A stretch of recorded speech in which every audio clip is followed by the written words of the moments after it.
أعوذ بالله من الشيطان الرجيم بسم الله الرحمن الرحيم الحمد لله رب العالمين بارئ الخلائق أجمعين والصلاة والسلام على أشرف الأنبياء والمرسلين سيدنا ونبينا وحبيب قلوبنا وطبيب نفوسنا وشفيع ذنوبنا أبي القاسم محمد اللهم صل على محمد وآل محمد ثم الصلاة والسلام على آل بيته الطيبين الطاهرين واللعنة الله على أعدائهم أجمعين أما بعد فقد قال الله تبارك وتعالى وهو أصدق القائلين بسم الله الرحمن الرحيم أم يحسدون الناس على ما آتاهم الله فقد آتينا آل إبراهيم الكتاب والحكمة وآتيناهم ملكا عظيما صلوات على محمد وآل محمد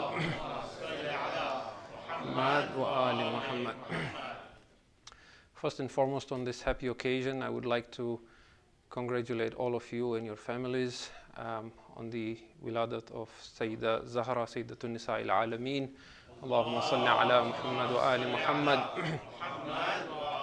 Muhammad, the daughter and the most beloved person to Rasulullah sallallahu alayhi wa alihi wa sallam. Allahumma salli ala Muhammad wa ali Muhammad. The status of this exceptional and great lady is obviously not unknown to us.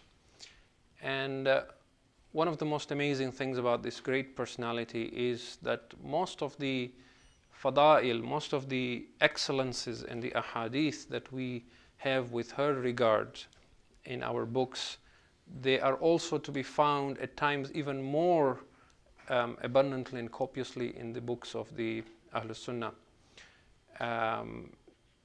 And these are all major sources of hadith and tafsir from the known Shias.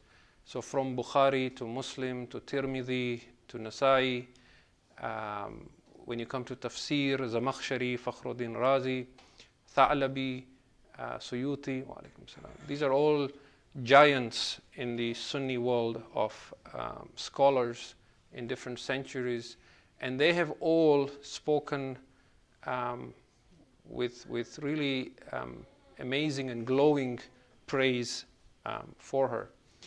What is surprising though is that when we read the works of Orientalists, we sometimes see the opposite of that, as if their sources are really not the sources of Islam. In any case, that is not my subject tonight. Just as an example, sort of as a segue and introduction to the subject, two of the most common narrations that you will find widely quoted by Shia and Sunni traditionists or muhaddithun. One is the hadith of Rasulullah sallallahu alaihi wasallam that says, Allahumma salli ala Muhammad wa ali Muhammad,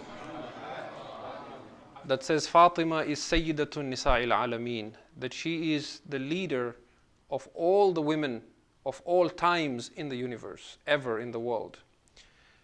This is widely quoted by Shia and Sunni scholars. There is like no need to even verify the authenticity of such a narration. The other very common narration that you will find quoted by Shia and Sunnis is again the hadith of the Messenger of Allah, peace be upon him and his family, that says that the four most excellent women of all ever created by Allah are four.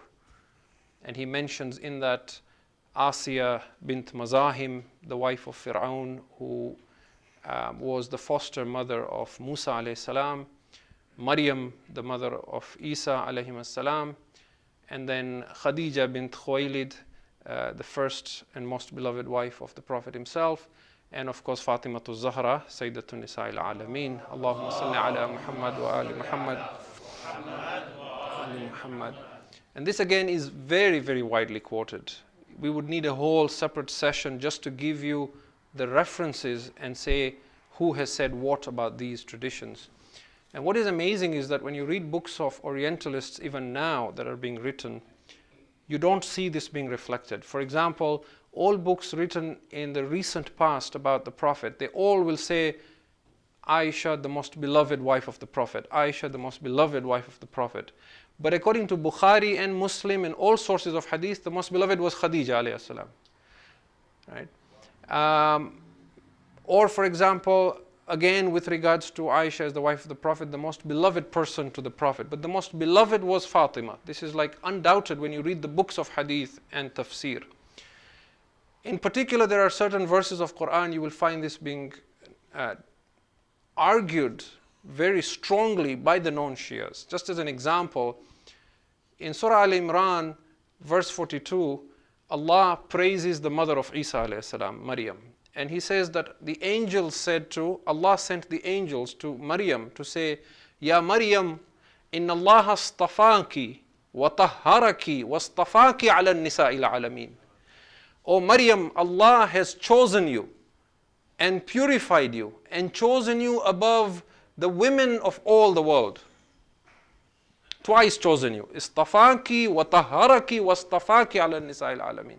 Now there is a whole tafsiri debate on why istafaki is mentioned twice, in what sense is Maryam ala nisa'il alameen, and so on. But that again would be a digression to our subject. What is important for our concern tonight is that the Mufassirun, not the Shias, the non-Shias, have made a point to remind Muslims and to argue that Maryam was Sayyidatun Nisa'il Alameen only for her time. And even in that, she was not more excellent than Fatima. This is not the Shias arguing. In fact, if we start comparing the wives of the Prophet and the daughter of the Prophet, it comes across as being polemic. People might be offended. You're trying to create divisions between Muslims and Shias and Sunnis. But a scholar, for example, like Alusi, for those of you who are familiar with tafsir works, his work, Ruh al-Ma'ani, is held in very high regard. On this verse, and I should also mention that Alusi does not like the Shias very well. On other verses where there is issues that are of theological contention between the Shias and the Sunnis, he really takes the Shias to task. When he comments on this verse, he says, I wish to compare Fatima, Khadija and Aisha. And he brings in different sources from Suyuti and Ibn Asakir and all these other scholars until he proves absolutely without a doubt, without any request or being provoked in any way, he insists that you accept that the most excellent is Fatima and then Khadija and then Aisha. He argues on that very, very strongly. And he's not a Shia scholar.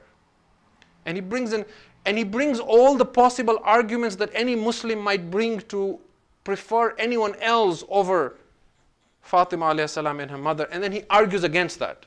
For example, the Sunni Muslims have a hadith that say that one day when Rasulullah sallallahu alaihi wasallam was sitting, Allahumma salli ala Muhammad wa ali Muhammad, with his wife Aisha, the angel Jibreel alayhi salam came to him. And Jibreel said to the Prophet, give my salams to Aisha. They have this famous hadith from, I'm not sure, Abu Huraira, or some narration they have that they hold in high regard. And the Prophet said to Aisha, oh Aisha, Jibreel is here, he gives you salams. And she said, and my salams as well to Jibreel. Now Alusi brings this hadith. Then he says, if you argue that Jibreel has given salams to Aisha, then I have proof that Allah has sent salams for Khadija.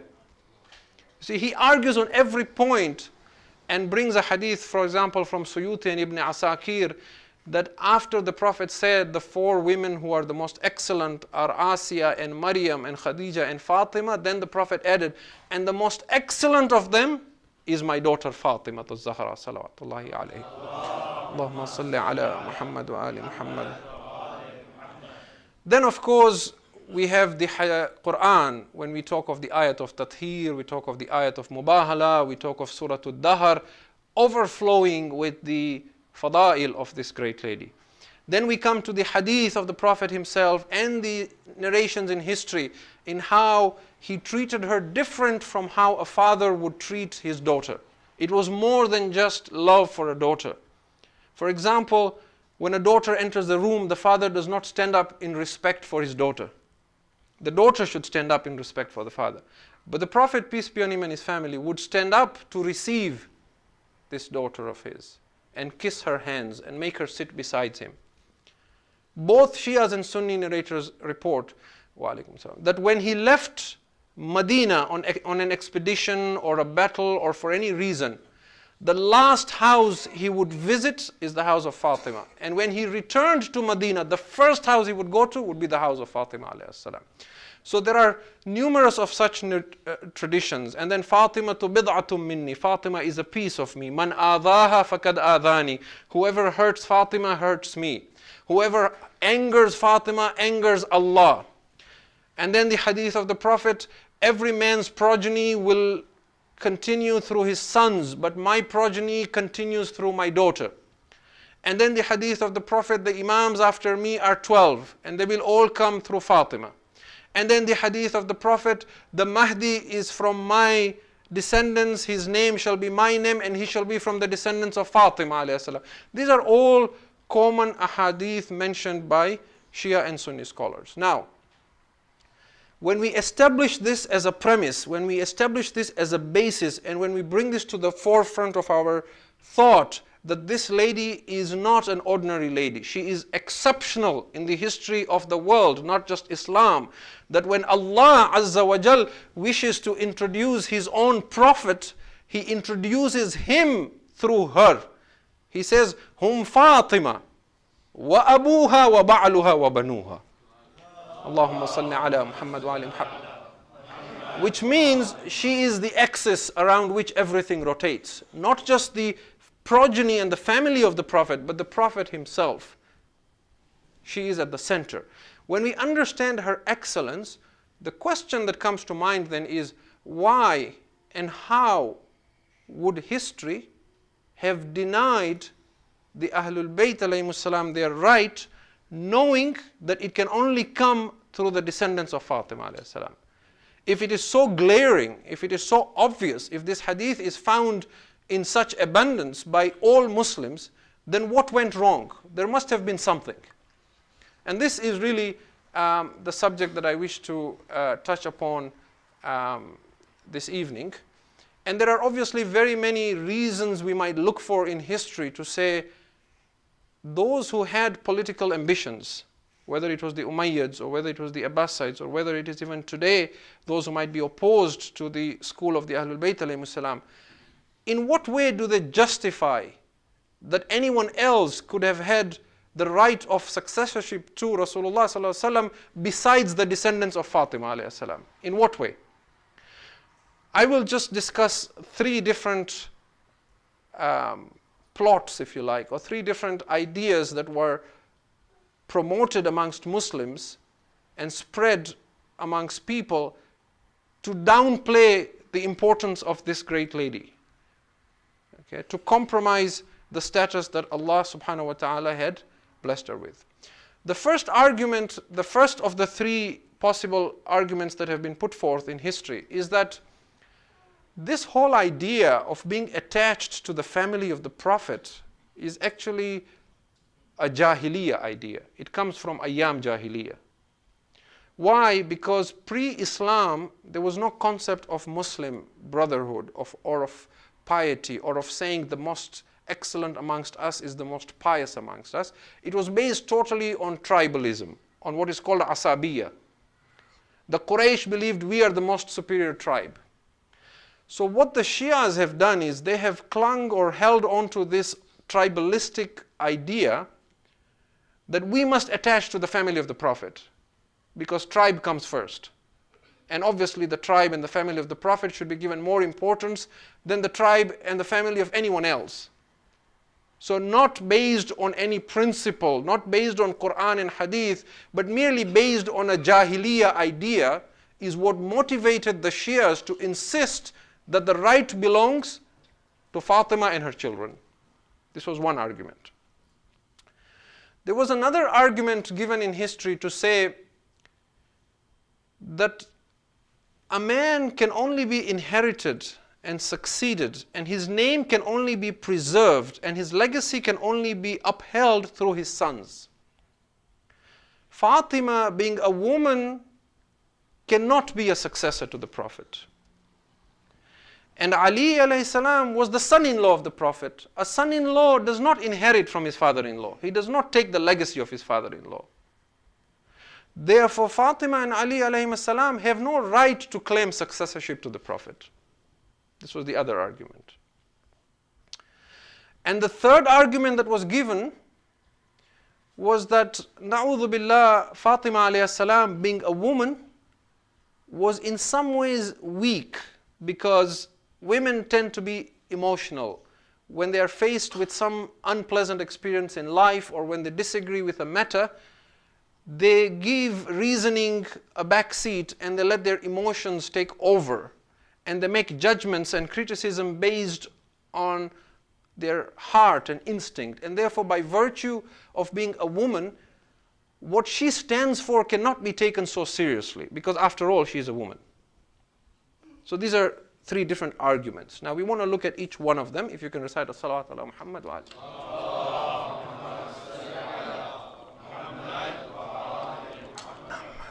Let's talk about the first one. That this holding on to the Ahlul Bayt is a Jahiliyyah idea. It's tribalism.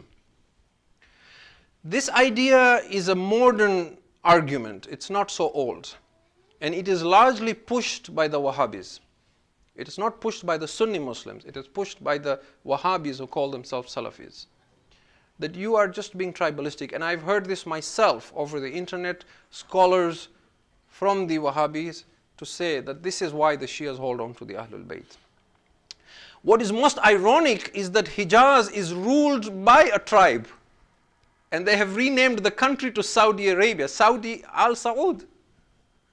And every Middle Eastern country today, from Qatar to Bahrain to Kuwait to the United Arab Emirates to Saudi Arabia, they're all ruled by families, tribes. So who is following Jahiliyyah?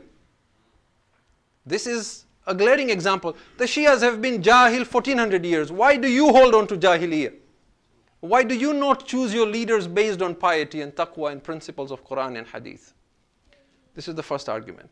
The second argument is that human beings have come to this planet, billions and trillions of human beings, and they exist today in billions, and they will continue to exist. But when we look at the history of guidance, of divine guidance, of hidayah from Adam alayhi salam until this day, we see that Allah has insisted on only one lineage or one lineage. There is one royal bloodline across human history. Only one. Why? You see, the Quran says that when you do tabligh, you should go from your own community. It doesn't say people should learn religion and then go and spread out and preach to the world. It says no. Why does not people from their own community go out and learn religion and then come back and warn their own community? Why? Because you are only perceptive to someone who you can identify with. If I come from a Khoja background, I can influence the Khoja community far better than if I was to go and speak to the Iranian community or the Arab community. Because they will identify with me. Even when I criticize them, they will not take it to heart. They will not say he's an outsider. They will say he's one of us. He feels for us. That is why he criticizes. But what is strange is that Allah did not send a prophet from the Chinese, go guide the people of China. A prophet from the South Americans or the Incas, go guide them there. He insisted on this one line from Adam. And in particular, because in the early prophets there is a simple line that flows to Nuh and Idris and so on. But once it comes to Ibrahim alayhi salam, from Ibrahim alayhi salam, it is only the Al of Ibrahim, Ismail and Ishaq. And then all the Anbiya alayhi salam flow from there. Why? This tells us that there is something special about this royal bloodline. It is not tribalistic. It is based on the purity of this line. It is based on what we recite in Ziyarat Warith. When we remember Imam Hussein alayhi salam, we say, وَأَشْهَدُ أَنَّكَ كُنْتَ نُورًا فِي الْأَصْلَابِ الشَّامِخَةِ وَالْأَرْحَامِ الْمُطَهَّرَةِ لَمْ تُنَجِّسْكَ الْجَاهِلِيَّةُ بِأَنْجَاسِهَا. This Jahiliyyah is idol worship. I bear witness that you have been a nur that has flowed from one loin to another womb, to another loin, to another womb through history. You have not been touched by any form of ignorance. That purity is so important. I will demonstrate to you how important it is. We talked about how people will only identify with those who are of the same community.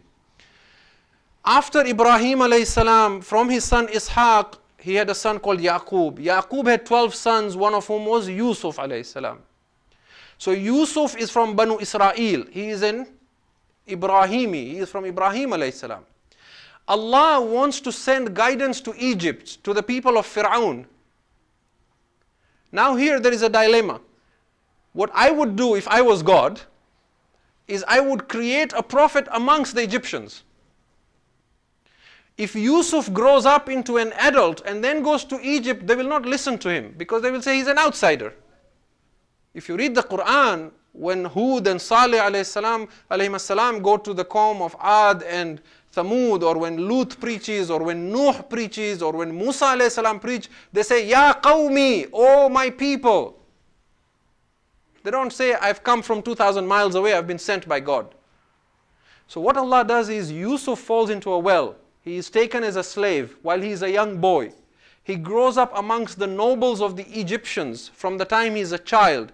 He becomes an adult amongst them so that they identify with him. He identifies with their culture. When he has gained their acceptance and won their confidence and they believe in him and in his integrity, then he tells them, stop worshipping idols, and they accept that message from him. There is something in this royal bloodline that Allah will take a child away from his family, hundreds of thousands of miles away, make him part of another community, and then make him a prophet. But he will not appoint a prophet from another bloodline. Nuh, the whole world drowns, but Nuh has to be saved because there is something in his blood.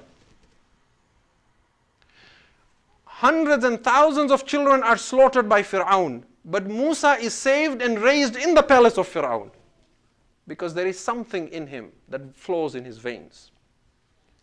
It is not recorded in any history that a man was thrown in fire and did not burn, but Ibrahim is thrown in the fire, he does not burn. Allah could have let him become shaheed and appointed another prophet from another line. But no, there is something in this, there is a nur in this line, in this family, that is flowing from before Adam. You see? Ibrahim puts a knife on Ismail. If you put a knife on anyone's neck and you rest assured it will not change into a lamb or a ram or a sheep. But Ismail has to be saved because there is something special about him. So this point is labored enough, but there is something special about this line. And we understand from this then that the association to the Ahlul Bayt alayhimus salam is not political. It is not tribalism. It is not based on Jahiliyyah. It is based on looking at history and saying Allah has chosen one family and one line and He wishes guidance to remain in this line. He has given them certain gifts because of which they and only they can guide people. And that is why we insist on holding on to the Ahlul Bayt alayhimus salam. Salawat ala Muhammad wa ala salli ala Muhammad wa ala Muhammad. Which is also the verse of Quran that I began with. I started with the verse from Surah An-Nisa, chapter 4, verse 54, where Allah says, "Am yahsuduna an-nas ala ma atahum Allah." Are people envious? Are people jealous because of what He has given them? Now, who are these them that He has given, and what has He given them? فَقَدْ آتَيْنَا آلَ إِبْرَاهِيمَ الْكِتَابَ وَالْحِكْمَةَ وَآتَيْنَاهُمْ مُلْكًا عَظِيمًا. He has given the descendants of Ibrahim the book and wisdom, and He has given them a mighty dominion over people.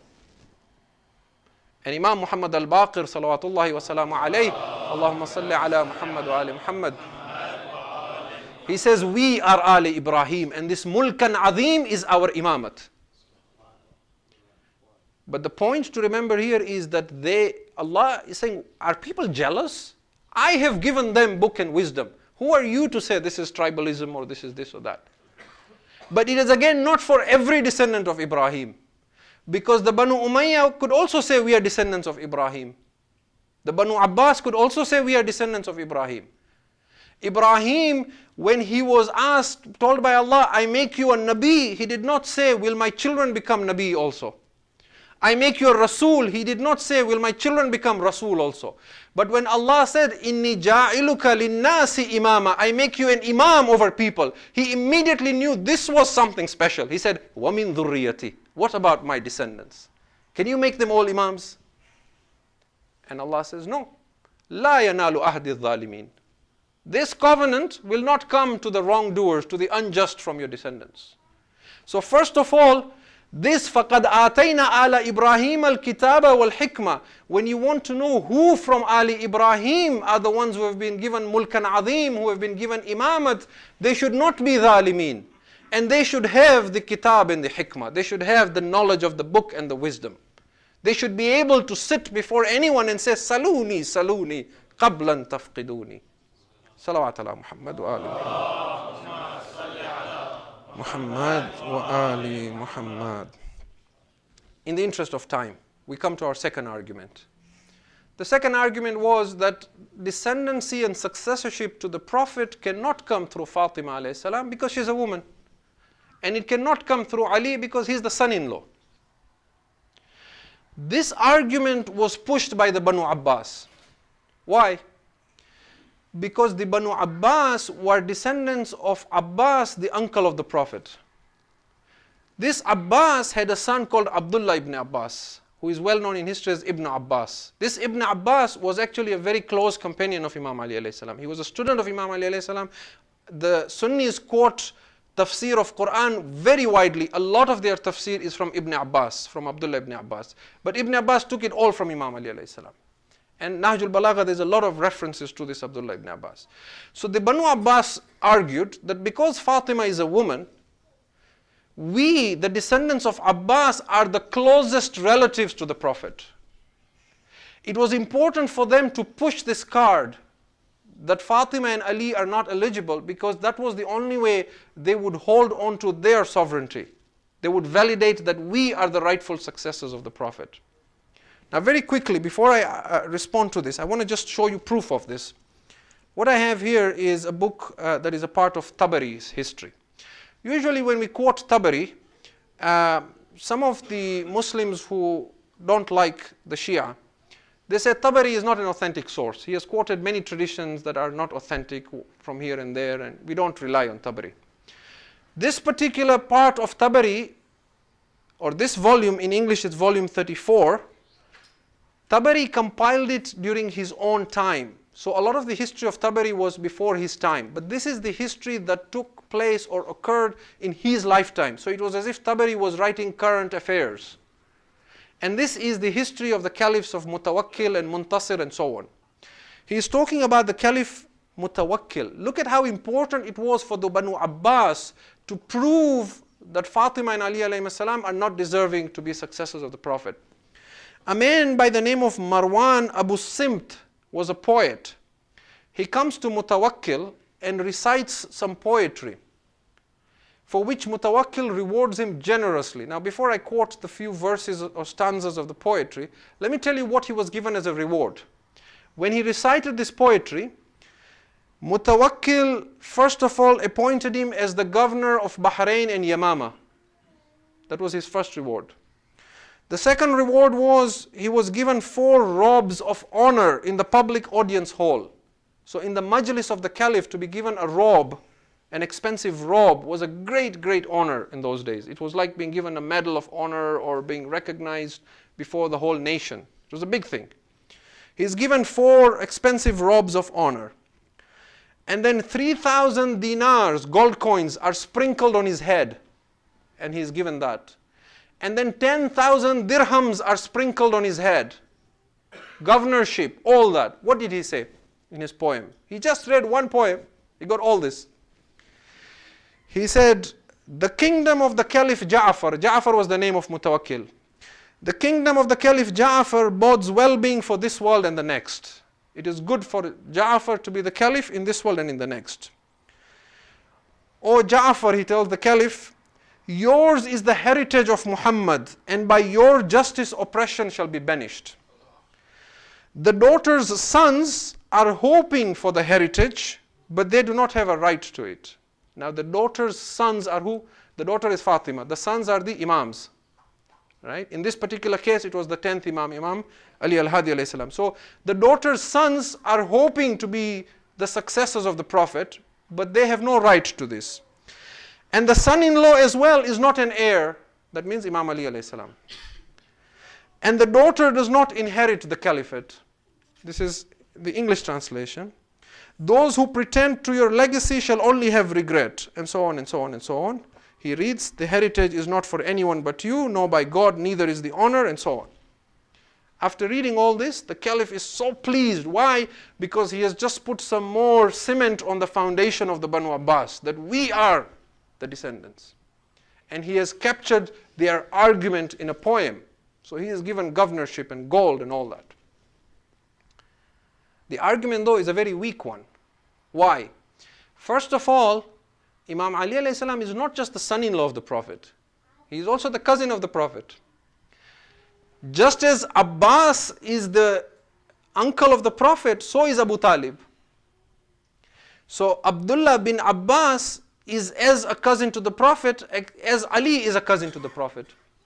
So if the Banu Abbas are close to the Prophet because of by virtue of being descendants of the Prophet's uncle, then the Imams are also descendants of Imam Ali by virtue of being cousins and the uncle of the Prophet. So from their own argument, the whole thing collapses to begin with. It does not have any weight. Then the second argument, of course, is from this Surah An-Nisa that we read, that Allah has blessed Ali Ibrahim and given them the book and wisdom. So you must see who has the knowledge of the book and the wisdom and who has that integrity. Then the argument that the daughter cannot inherit, that is a Jahiliyyah argument. Based on what we said earlier. That is a Jahili argument to say that a daughter does not have the same right. Whereas in Islam, a daughter has the same right as the son. In fact, in the laws of inheritance, if the daughter dies and she leaves a son, her son will inherit as much as she would inherit from the father, rather than it going to the uncle and the granduncle and the grandparents and so on and so forth. So that argument again of saying a daughter does not inherit also does not have any validity. Then the hadith that is quoted widely, the Prophet said, everyone's progeny goes through their fathers, through their sons, but my progeny will continue through my daughter. How will you then explain that hadith? And all the other hadith, the Imams are from my descendants, the Mahdi is from my descendants, all that has to be explained. Then there is the argument that Isa alayhi salam is given to us as the descendant of Ishaq alayhi salam, through whom? Through Maryam. So if Isa can descend from Ishaq and Ibrahim through Maryam, why can't the Imams descend through Ibrahim from Fatima alayhi salam? So that again is another argument that brings that down. And some of the most beautiful arguments really came from the Imams themselves. You see, the Caliphs would poke all the time and try and ask the Imams, are we not more entitled than you are? Are we not more entitled than you are? And the Imams had an amazing way of replying them. In one particular case, it wasn't even an Imam. The Caliph Harun al-Rashid one day argued with a descendant of Imam Hassan alayhi salam. He said to him, you are descendants of the Prophet's daughter. We are descendants of his uncle. The Prophet is like a cousin to us. So we have a greater right than you have. Now he's the Caliph, right? If you are audacious in front of him, he could behead you. So he just asked him very politely. He said, if the Prophet was to come today and ask for the hand in marriage for your daughter, would you give your daughter to him? And Harun says, of course, what an honor. The Prophet wants my daughter's hand. I wouldn't even think twice about it. He said, the Prophet would not ask me because my daughter would be his mahram. Do you see who is close? And then one day, Harun goes from Baghdad to Medina, and he wants to show the people of Medina, I am the heir of the Prophet. So he walks in with big pomp into the mosque, Masjid al-Nabawi, and he stands in front of the grave of the Prophet, and he says, "O cousin, O Rasulullah, Assalamu alayka, O cousin, O Rasulullah." A few seconds later, Imam Musa al-Qadhim alayhi salam walks in. And this time when Imam Musa al-Qadhim alayhi salam walks in, he looks at the grave of the Prophet. He says, "O grandfather, O Rasulullah, Assalamu alayka ya Rasulullah." To which we are told Harun walks out with rage because he came claiming cousin, and the people of Medina are sitting and watching, and now the grandson has walked in. And in fact, it is said this is one of the reasons he took the Imam to Baghdad and poisoned him.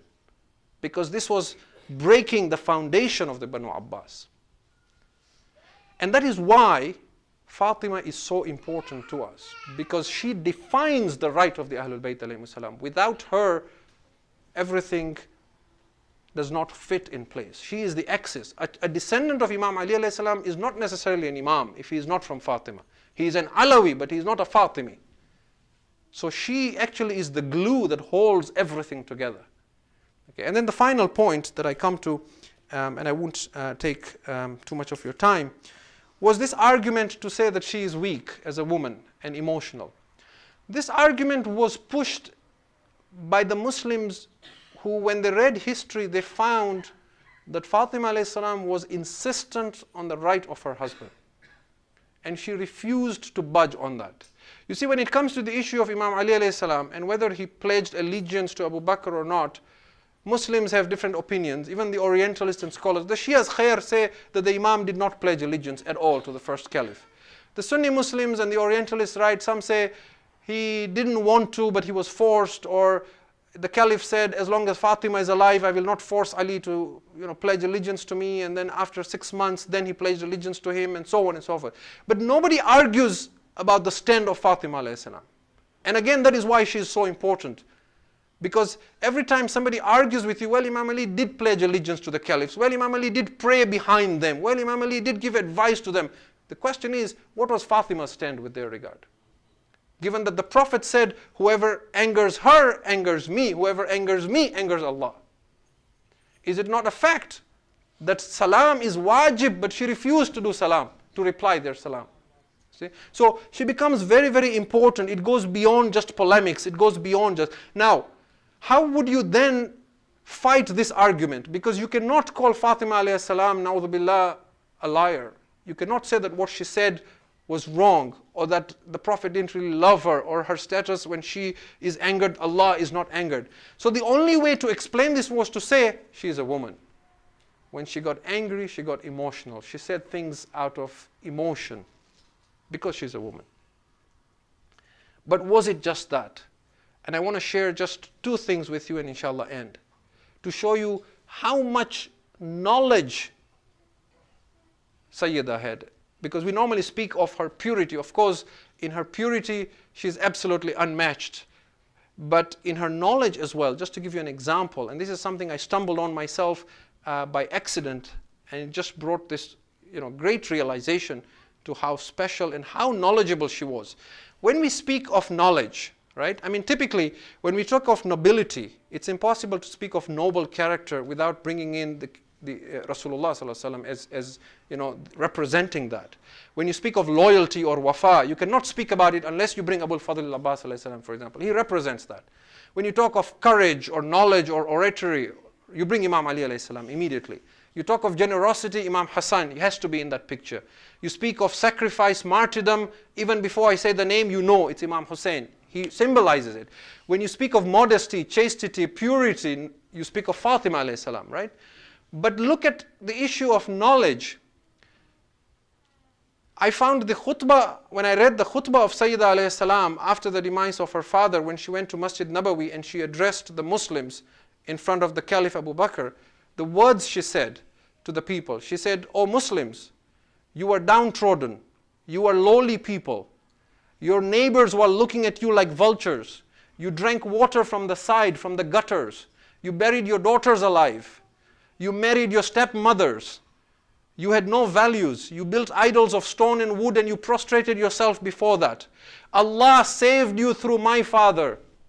This is part of her khutbah. And then she quotes an ayat of Quran. وَكُنْتُمْ عَلَى شَفَا حُفْرَةٍ مِّنَ النَّارِ فَأَنْقَذَكُمْ مِنْهَا. You were on the brink of the pit of the fire, but he saved you through my father. When was this khutbah given? 11 AH. One day I'm browsing through Nahjul Balagha. Go read Nahjul Balagha, Sermon 26. Imam Ali alayhi salam speaks, he quotes the same words of Fatima. He does not quote this verse of Quran, but he says the same words. "O people, you are lowly, you drank water by the side, you worship idols, you buried your daughters until Allah saved you through Muhammad." When did the Imam Ali give khutbahs after he became the Caliph of the Muslims? 37 age. So Fatima's khutbah 11 age, Imam Ali's khutbah 37 at the earliest. The difference is what? 26 years. 26 years later, a man who says Saluni, Saluni is quoting and taking and borrowing from Fatima alayhi salam. She cannot be an ordinary person. You cannot say she is emotional. This is knowledge that comes from a source beyond anyone's imagination. She is ma'asuma, her hadith is binding, is hujjah, is part of Sharia. If she says something, it is like Imam Jaffer as-Sadiq has said it, Imam Ali alayhi salam has said it. So we need to understand this. And then, when it comes to, of course, her purity, and I'm coming to an end here, I just want to share, I've been speaking on a very heavy subject. It's been a bit dry. You must be mentally exhausted. Just a few words of poetry in Urdu that are really very nice. And the poet is trying to describe that to talk about Fatima, how difficult it is. He says, Badro sidra ko saja loon to tera zikr karu. Hadde firdos mein aun to tera zikr karu. Aabe kausar se naha loon to tera zikr karu. Sar pe Quran utha loon to tera zikr karu. Taaj ismat hai tera naam-e girami Zahra. Asiya Maryam tujhe deti hai salami Zahra. He says, when I have adorned the heavens, then I dare speak of you. When I reach the uppermost limits of paradise, then I shall dare to take your name. After I wash and bath myself in the water of Kawthar, and I take the Quran on my head, then I dare to take your name. Your first name, and you are introduced by the crown of infallibility. Asiya and Maryam, who are praised for their purity in the Quran, they send their salams on you, O Zahra. Salawat ala Muhammad wa ali Muhammad. Allahumma salli ala Muhammad wa ali Muhammad. I want to end with something that I have said previously. I've actually said it 2 or 3 times at different centers sometimes. There may be a few of you who haven't heard this. For those who have heard, it is good to be refreshed, just to show you how special and how blessed we are to be the Shias of Fatima. To be the Shias of a personality who says, I will not enter paradise until I take you with me. Okay? She is really our enemies know her value. That is why they try and water down her importance. We don't know her value. Right? A scholar has explained this in a very beautiful way. He says, look, the Prophet of Islam said that a son is a blessing, is a ni'mah. But a daughter is a mercy, is a rahmah. And on the day of judgment, Allah will question you about His blessings, but not about His mercy. In other words, the Prophet was describing how a daughter is a rahmah. Okay? So this is one hadith. The other hadith of the Prophet is that in the battle of Khandak, when Imam Ali alayhi salam was going to fight against Amr bin Abd Wad, and there was no one else to fight him, and everything depended on that battle of Imam Ali alayhi salam, the Prophet said, Baraz al-imanu kullu ala al-kufri kulli. Complete iman has now gone forward to fight against complete kufr. So that's another hadith.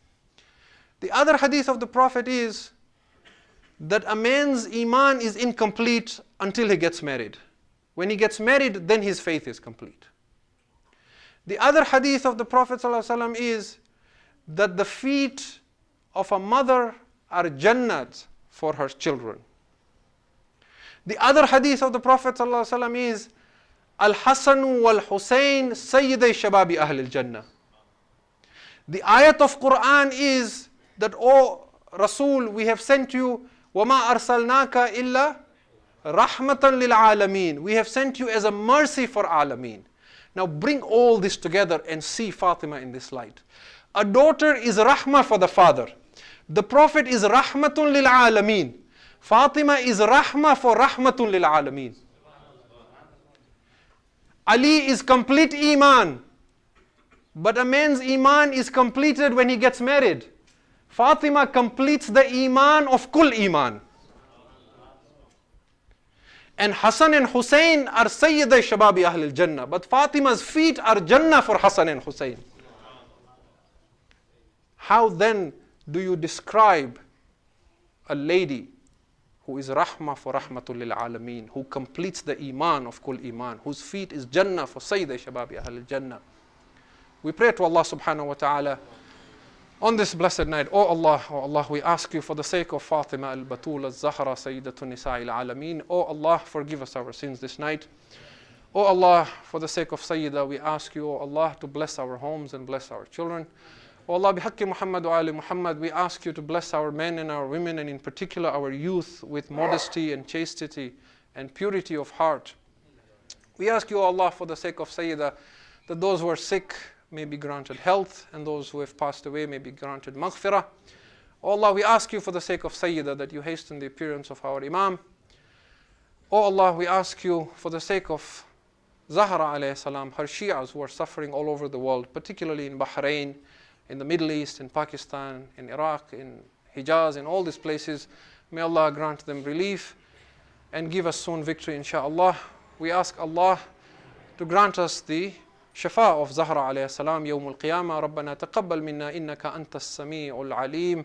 إن الله وملائكته يصلون على النبي يا أيها الذين آمنوا صلوا عليه وسلموا تسليما.